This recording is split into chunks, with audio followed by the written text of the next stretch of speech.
آج ہمارا political science کا دوسرا ٹاپک ہے اسٹیٹ، اس کے elements, difference between state and its organizations, explain the elements and explain the difference between state and government. ہم دیکھیں گے کہ ریاست کیا ہے۔ سب سے پہلے meaning of state. State is English word which has been derived from a states. State جو ہے ایک انگلش زبان کا لفظ ہے جو اخذ کیا گیا ہے اسٹیٹس سے۔ میکاولی wrote in the beginning of book Prince that all forces which have control or authority on the man are states۔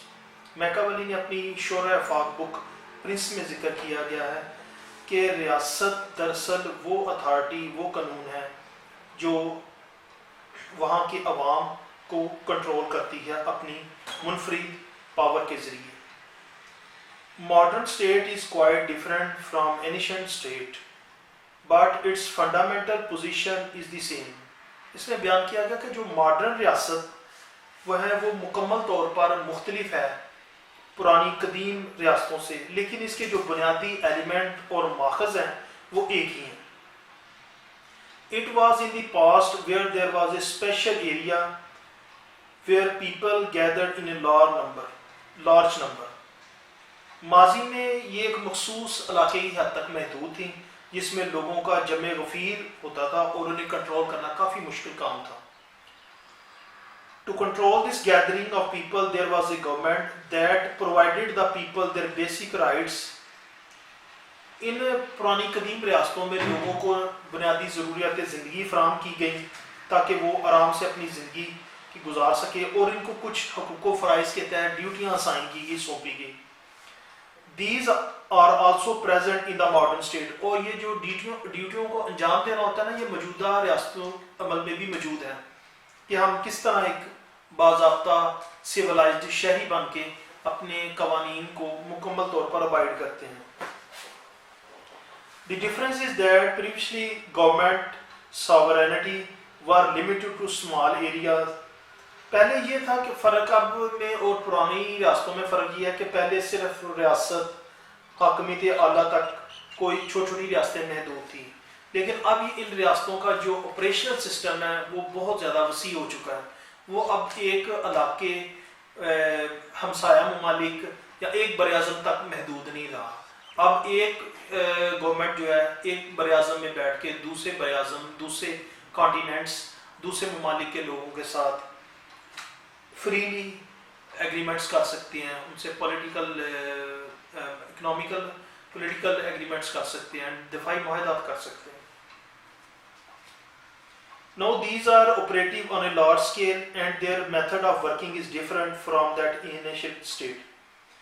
پہلے ظاہر ہے کیونکہ کوئی کمیونیکیشن کے ذرائع تو تھے نہیں، تو لوگ گھوڑوں، اونٹوں پر یا اپنے جو پیغام رساں ہوتے تھے ان کے ذریعے کتنے دنوں کا فاصلہ طے کر کے وہ پیغام بھجواتے تھے ان ممالک کے ساتھ ریلیشن کے لیے۔ لیکن کمیونیکیشن میں بہت زیادہ ترقی کی بدولت اب یہ چیزیں جو ہیں وہ چینج ہو چکی ہیں۔ اب آپ سیل کے ذریعے، میڈیا کے ذریعے کوئی بھی اپنا پیغام جو ہے پوری دنیا میں ڈیلیور کر سکتے ہیں، اپنی جو ڈپلومیٹک پالیسیز ہیں انہیں ہائی لائٹ کر سکتے ہیں اور اپنے ملک کے دفاع کے لیے بہتر طور پر کردار ادا کر سکتے ہیں۔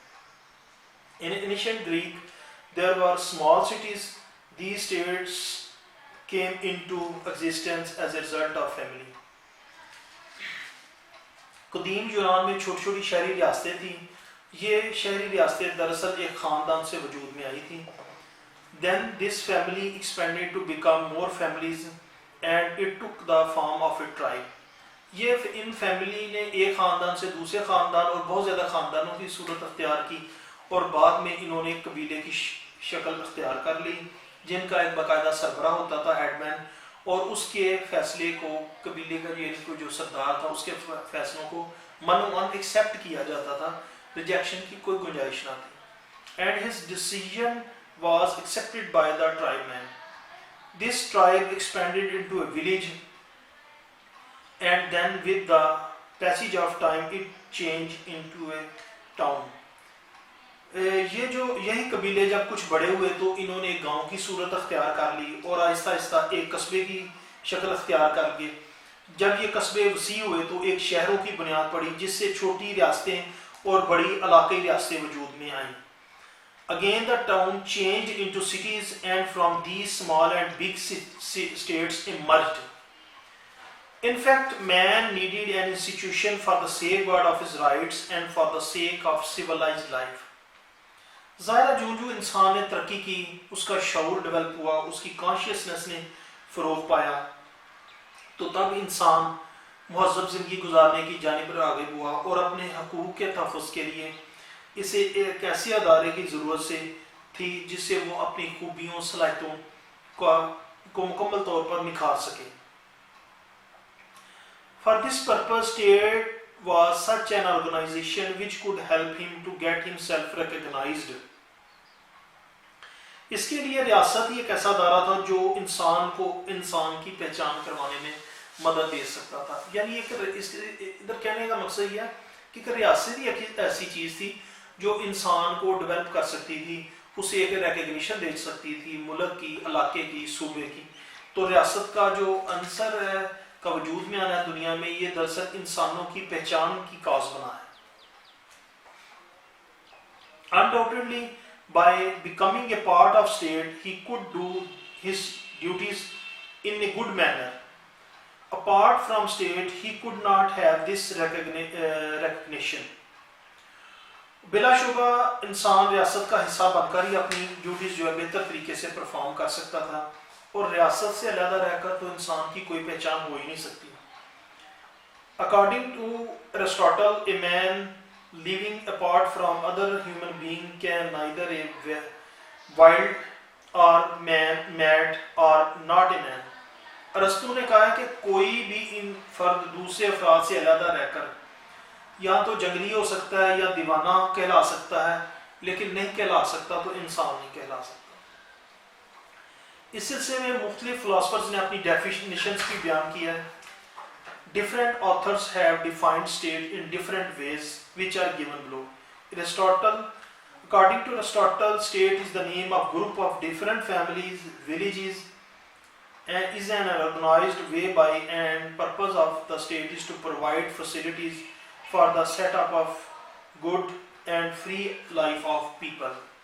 ارسطو کے نزدیک ریاست مختلف خاندانوں اور دیہاتوں کے ایسے منظم گروہ کا نام ہے جس کا مقصد خوشحال آزاد زندگی کے قیام کے لیے ہر انسان کو بنیادی زندگی کی سہولیات فراہم کرنا ہے.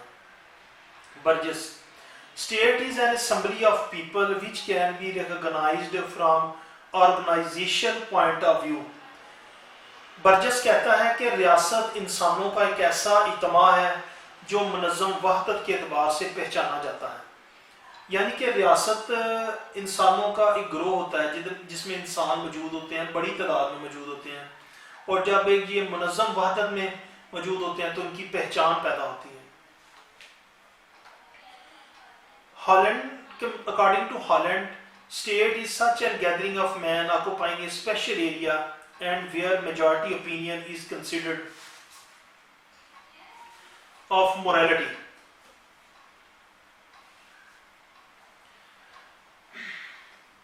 ہالینڈ کے الفاظ میں ریاست افراد کا ایک ایسا گروہ ہے جو ایک مخصوص اسپیسیفک علاقے پر قابض ہوتے ہیں اور اس طرح منظم ہوتے ہیں کہ جن کی اکثریت کی رائے کو اقلیت پر فوقیت حاصل ہوتی ہے.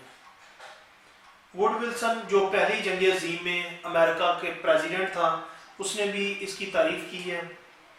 He was president of America at the time of First World War. Defined state. State is the name of corporation of people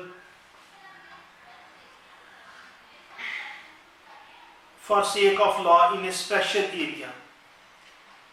جو پہلی جنگ عظیم کے دوران ووڈ ولسن امریکہ کا صدر تھا, وہ اس طرح بیان کرتا ہے ریاست کسی خاص علاقے میں قانون کی خاطر لوگوں کے اشتراک عمل کا نام ہے.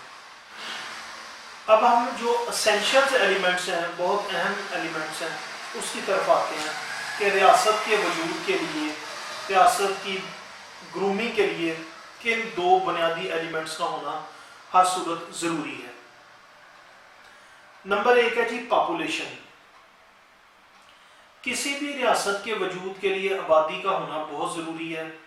سوال یہ پیدا ہوتا ہے کہ آبادی کے کیا مطلب ہے؟ کیا یہ آیا چند افراد کے گروہ کا نام ہے یا یہ کوئی زیادہ افراد کے اجتماع کا نام ہے؟ یعنی ریاست کے طبی وجود کے لیے، فزیکل ایگزسٹنس کے لیے افراد کا ہونا بہت ضروری ہے۔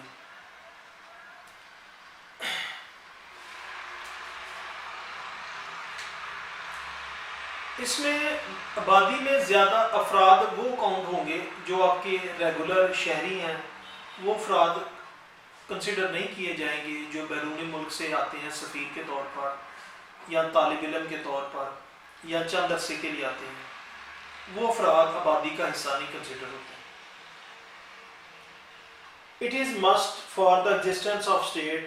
What does population mean? It means a group of people which is essential for the physical existence of a state.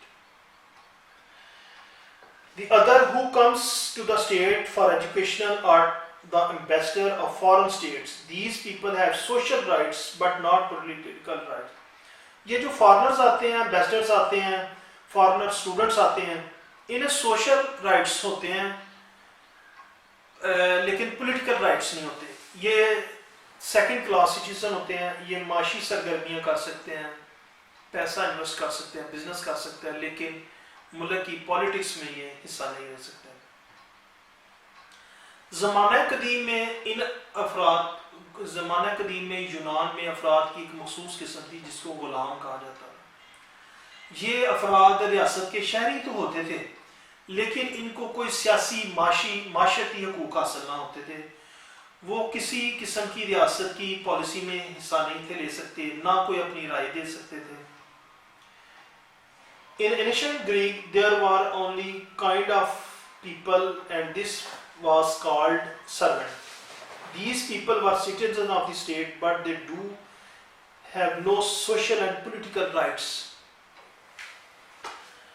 جدید دور میں اس فرق کو رفع نہیں رکھا گیا، اس چیز کو ختم کر دیا گیا ہے اور تمام لوگوں کو تمام سیاسی معاشی مساوی طور پر حقوق فراہم کیے جاتے ہیں، مثلا تعلیم حاصل کرنے کا رائٹ، تجارت کی غرض سے جانا دوسرے ممالک میں، سفارتی امور نپٹانا یا سفارتکاری کے لیے جانا۔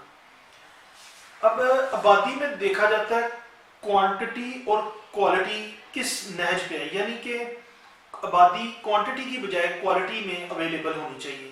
اگر کسی ملک کے عوام عددی لحاظ سے زیادہ ہیں لیکن وہ بے ہنر ہیں، ان میں ہنر نہیں، تو وہ ملک کی ترقی میں مواقع پیدا نہیں کر سکتے، وہ ملک پہ ایک بوجھ کی صورت موجود ہوتے ہیں۔ آپ فار ایگزامپل مثلا چین میں تقریباً 1 ارب 20 کروڑ انسان بستے ہیں لیکن پھر بھی ترقی کر رہے ہیں۔ امریکہ super power China super power بن رہا ہے۔ Industry, hotel industry, tourism, medical sciences, engineering میں اس نے ایک عظیم مثالیں قائم کی ہیں جو کسی تعارف کو محتاج ہیں۔ اس کی وجہ کیا ہے؟ اس کی وجہ یہ ہے کہ چین میں زیادہ تر افراد جو ہیں ہنرمند ہیں اور ملک کی ترقی اور خوشحالی کے لیے ہمہ تن گوش ہیں، اور ان کی جو تعلیمی نظام ہے، سسٹم ہے، وہ ٹیکنیکل ایجوکیشن پہ مشتمل ہے، نہ کہ بے روزگاروں کی فوج در فوج ظفر موج پیدا کی جا رہی ہے نان ٹیکنیکل اور بے مقصد ایجوکیشن دے کے۔ اسی طرح بھارت میں تقریباً اتنی ہی آبادی کے 1 ارب 18 کروڑ آبادی کے افراد موجود ہیں لیکن وہاں پر زیادہ تر آبادی جو ہے ہنرمند نہیں، اس لیے وہ ملک کی ترقی میں کسی قسم کا کوئی کردار ادا نہیں کر پا رہے جس قدر چین، روس یا امریکہ میں رہنے والے افراد یا ان کی آبادی نے کردار ادا کیا ہے۔ نتیجہ اس کا سامنے ہے کہ انڈیا آج بھی تیسری درجے کی دنیا کے ممالک میں شمار ہوتا ہے، اور اس میں کی جو ایجوکیشن ریٹ ہے وہ اپنی زبان میں نہ ہونے کی وجہ سے، ٹیکنیکل ایجوکیشن کی عدم دستیابی کی وجہ سے تقریباً 40% سے بھی کم ہے، اور زیادہ اس کی آبادی صرف 80% سے زائد آبادی جو اس کی خطۂ غربت سے نیچے زندگی بسر کرنے پر مجبور ہے۔ اس لیے عوام کو آبادی بڑھانے کی عوام کو بجائے ٹیکنیکل ایجوکیشن کو فروغ دینا چاہیے تاکہ لوگوں کو روزگار میسر ہو، کاروبار بزنس کے ذرائع بڑھے۔ ارسطو کا کہنا ہے کہ آبادی نہ تو اس قدر کم ہو کہ حاکم اور محکوم کے درمیان فرق ہی ختم ہو جائے، نہ اس قدر زیادہ ہو کہ کاروبار چلانے میں ہی دقت دشواری پیش آئے اور لوگوں کو روزگار فراہم نہ کیا جا سکے۔ لون قرضے نہ دیے جا سکیں۔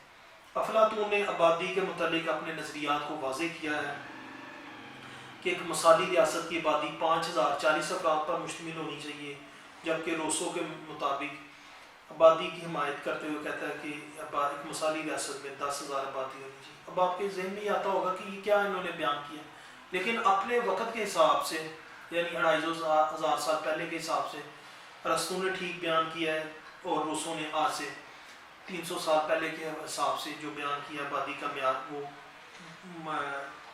ٹھیک ہے، کافی ہے، سفیشینٹ۔ اگر آپ کی آبادی بڑھتی رہے گی، وسائل نہیں بڑھیں گے، لوگ ہنرمند نہیں ہوں گے، اپنے کنزمپشن نہیں کریں گے اپنے وقت کی اچھے طریقے سے، تو آبادی میں صرف آبادی کے جو ملک کے وسائل ہیں وہ ضائع ڈسکارڈ ہوں گے اور آبادی کسی قسم کا فائدہ نہیں ہوگا۔ دوسرا اس کا ایلیمنٹ ہے جی ٹیریٹری، علاقہ۔ ریاست میں آبادی ایک اہم عنصر ہے، لیکن اس آبادی کے ساتھ ایک مخصوص علاقہ یا رقبہ نہ ہو تو وہ ریاست نہیں کہلا سکتی۔ 20ویں صدی میں جس وقت یہودیوں کے پاس کوئی علاقہ نہیں تھا، کوئی ان کے وجود کو تسلیم نہیں کرتا تھا، لیکن اب اسرائیل کو تمام مغربی ممالک ایک آزاد خود مختار ریاست کے طور پر تسلیم کر چکے ہیں، کیونکہ اسرائیل کے پاس ایک مخصوص رقبہ ہے، علاقہ ہے۔ اس طرح فلسطینی ریاست کو بھی مسلم ریاستیں تسلیم کر چکی ہیں، کیونکہ فلسطین کے پاس بھی اپنا ایک مخصوص ٹیریٹری موجود ہے۔ جدید دور میں مواصلاتی انقلاب کی بدولت ریاست کا چھوٹا یا بڑا ہونا بھی اتنا اہم نہیں۔ بین الاقوامی طور مطابق ویسے بھی تمام ریاستوں کا رتبہ ایک جیسا ہے، لیکن ریاست کے لیے وسیع رقبے کی اہمیت سے ہم انکار بھی نہیں کر سکتے۔ اس لیے سامراجی طاقتوں نے افریقہ اور ایشیا میں 9 آبادیاں قائم کی تاکہ ان کے قدرتی وسائل سے فائدہ اٹھایا جا سکے۔ بعض مفکرین کا خیال ہے کہ وسیع علاقوں والی ریاستیں زیادہ خوشحال ہوتی ہیں، خاص طور پر جنگ کے زمانے میں ریاستوں کو پیچھے ہٹنے کے لیے جگہ مل جاتی ہے اور وہ اپنی سالمیت کے لیے اچھے طریقے سے دفاع کر سکتی ہیں، لیکن یہ کوئی امر اصول نہیں ہے، کیونکہ کم آبادی والی ریاستیں بھی زیادہ خوشحال طاقتور نظر آتی ہیں، جیسا کہ سوئٹزرلینڈ ہے، موریشیس ہے، مالٹا ہے اور لیکسمبرگ ہے۔ دور جدید میں مواصلاتی نظام کی بدولت اب صرف رقبہ اہم نہیں، بلکہ اس ریاست میں واقع پہاڑ، دریا، سمندر، حتیٰ کہ اس کا جو ہوائی ایریل روٹس ہیں، یعنی کہ فضائی اس کا فضائی داخلہ ہے، وہ بھی اسی ریاست کی جورسڈکشن میں شمار ہوتا ہے۔ اگر دیکھا جائے تو سوڈان میں بہت زیادہ وسیع و عریض ملک ہے، مسلم دنیا کا دوسرا سب سے بڑا، لیکن آبادی زیادہ ہونے کے باوجود اس کی جو پسماندگی ہے وہ آج بھی دنیا کے 5ویں درجے کے ممالک میں شمار ہوتا ہے۔ وہ آپ کے سامنے ہے کہ رقبہ بھی بڑا ہونا کسی ملک کی ترقی، خوشحالی یا ڈیفنس کا ضامن نہیں ہوتا۔ اگلا تیسرا جی حکومت، گورنمنٹ۔ ریاست کو اپنا وجود حکومت کا مرہون منت ہوتا ہے، کیونکہ ریاست کی کامیابی کے لیے حکومت ایک طاقتور ادارہ ہوتا ہے جو اپنے قوانین کے ذریعے لوگوں کو اطاعت فرما برداری پر مجبور کرتا ہے۔ حکومت میں 3 عنصر شامل ہیں جس سے کوئی بھی ریاست انکار نہیں کر سکتی: لیجسلیچر، ایگزیکٹو اور عدلیہ۔ یہ حکومت کے 3 اہم شعبے ہیں۔ اب دیکھا جاتا ہے کئی ملکوں میں پریزیڈنشل فارم آف گورنمنٹ ہے، صدارتی نظام ہے، کئیوں میں ڈکٹیٹرشپ ہے، کئیوں میں پارلیمنٹری فارم گورنمنٹ ہے، کئیوں میں جمہوریت ہے۔ لیکن جمہوریت وہاں کامیاب ہوتی ہے جہاں عوام باشعور ہو، اپنے حقوق سے اویئر ہو اور جمہوریت کو جدید خطوط پر استوار کرتے ہوئے تہذیب و ثقافت کے مطابق فروغ دیں۔ اگر برطانیہ میں اگر پارلیمانی نظام چل رہا ہے تو وہاں پر عاملیت کامیاب نہیں، اسی طرح امریکہ میں کبھی بھی پارلیمانی نظام حکومت کامیاب نہیں ہے۔